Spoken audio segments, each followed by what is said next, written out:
Hi everyone, Bart here. Today I have a video comparing the differences between two Marvell Unit 1 1911/2011 22 long rifle conversion units. These are my personal units, and I bought the first one in August of 2004, and I bought the second one just this month in July of 2017. And as I sat down to compare them, I noticed that there are some differences in how they were manufactured. Apparently, at some point in time, probably after Bob Marvell sold his business, Marvell Precision made some changes and revisions to the basic design. So I thought that for all you out there who use these conversion units in various games, this might be interesting, if not even useful information to have. So you can see this is my newer unit, just purchased a couple of weeks ago, direct from Marvell Precision, and this is my older unit that I purchased through Midway USA in August of 2004. Now the first thing I noticed, the first difference I noticed between them is that the extractors are different. This is my first unit, and you can see the extractor here, that long thin piece of metal, and that's basically the important thing to notice, how thin it is. If you look at my newer unit, you can see that the extractor here, again right here, is significantly thicker, and it has a larger area on the hook that contacts the case rim. So I think that the goal here was to improve extraction on these units. I can tell you that the original unit does not extract live rounds very reliably, and you will often have to either shoot the live round out, or you can put your finger over the side of the ejector as you draw back the slide to try to hold the hook on the case rim, and that often will work, but by itself it's very unreliable in extracting live rounds. The newer one, I've shot a little bit, it seems to be a little bit better, but I have still had instances where the hook has not pulled a live round out of the chamber.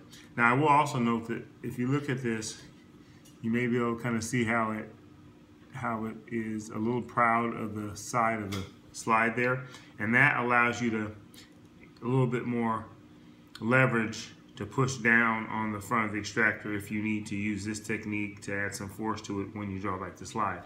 The original unit, the extractor is flush with the side of the gun, and so it's harder to use that technique.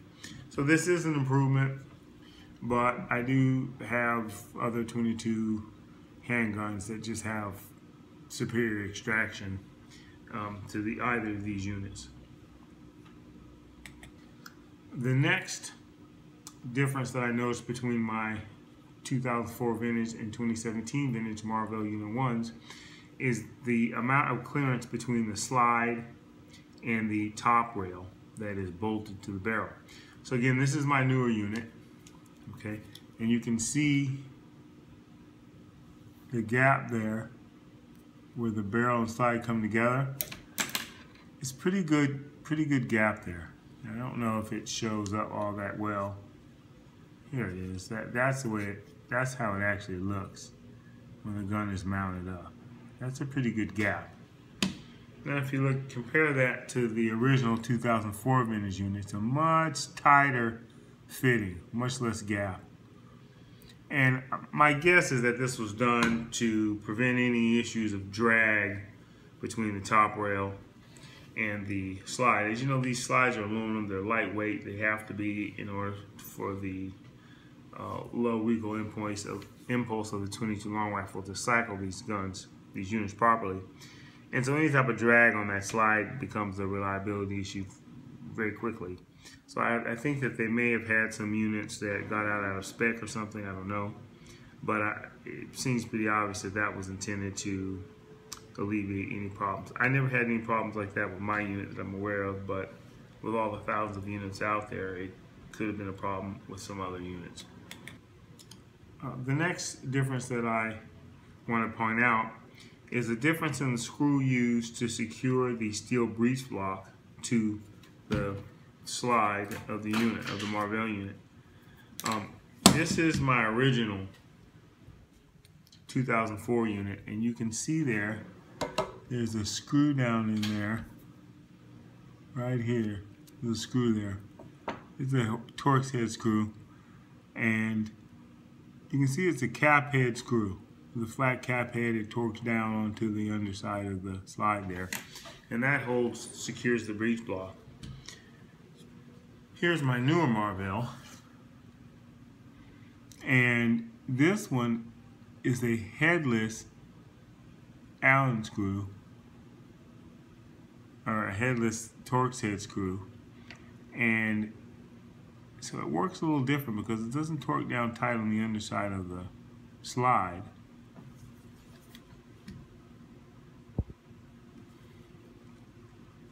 It must go all the way down through and torque down on the inside of the slide. So it's a little different way they did it there, but I guess the net effect is pretty much the same. But I did notice that difference in going over the units closely. The next difference between these two Marvell units that I noticed is that the newer unit has a breech face that protrudes farther past the edge of the top rail. Now, this is going to be hard to show, but if you can see in there how there's just a little, the breech face stands a little proud, just slightly proud of the top rail there. And that's the older unit. It's very slight. If you look at the newer unit, you can see that it's a little bit more, noticeably more of a ledge there. Right there where that breech face is proud of the top rail. And as you can tell it even better when you look at the gap when the slide is closed. So this is the new unit, and this is the older unit. And if you look at them, you can see that there's more gap with the new unit. So again, that additional gap is due to the breech face being a little bit prouder of the top rail of the new unit. So far, those are the only differences in the units that I've noticed in the short weeks that I've had both of them, having just gotten the second unit.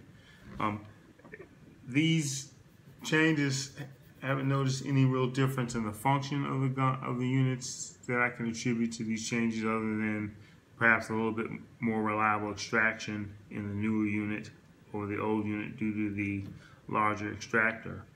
Both are very reliable, and they operate very well, both are very accurate, and I run these on 2011 frames, not 1911 frames, and I guess I can do a separate video on that. But anyway, I thought this would be interesting.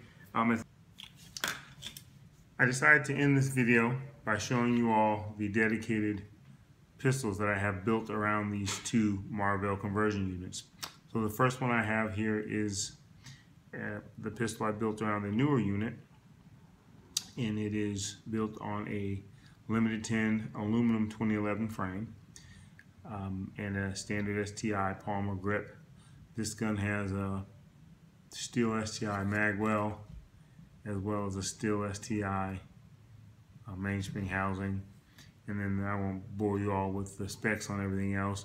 I have this gun set up in more of a traditional bullseye style with a 1-inch red dot with a 4 MOA dot in it. This particular dot happens to be a Leupold Gilmore. They don't make them anymore, but I've had it for a number of years. It's a very, very high quality red dot sight. And so this is how this gun stays all the time. This is a dedicated setup. The older Marvell unit that I have, the one I bought in 2004, is built into a Steel Challenge pistol, and I have a steel comp that goes on here. I use that sometimes. I still haven't decided if I like it with or without the comp more for competition. But anyway, so this is a much lighter gun. You can see this uses an aluminum magwell and a polymer mainspring housing. It's full dust cover. I didn't cut the dust cover back on this one, but it's significantly lighter, even with the aluminum gas bell on it, than the other gun. I think this gun is just under 2 pounds set up like this, so it's pretty light setup. And then this one has just got an STI trigger. The other one I think has an SVI trigger in it. So anyway, this is how these guns are set up, and I will be getting a Nelson Custom Guns 1911-2011 conversion unit sometime before the end of the year. I'm anticipating sometime in September it will arrive.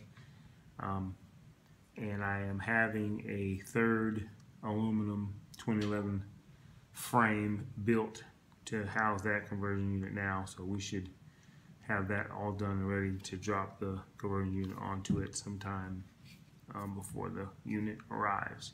Not exactly sure how I'm going to set that one up yet, so I'm still making some decisions there. As I said, this one's a still challenge gun, the other one's for bullseye. And the third one, I don't know. I may just set it up as a general purpose plinking handgun, but like I said, I haven't made that call. So hope you all enjoyed the information in these videos, in this video about the Marvell units, and I will try to do a three-way comparison with these units and the Nelson Custom Guns unit when I take receipt of it. Until then, shoot safely, and I'll see you on the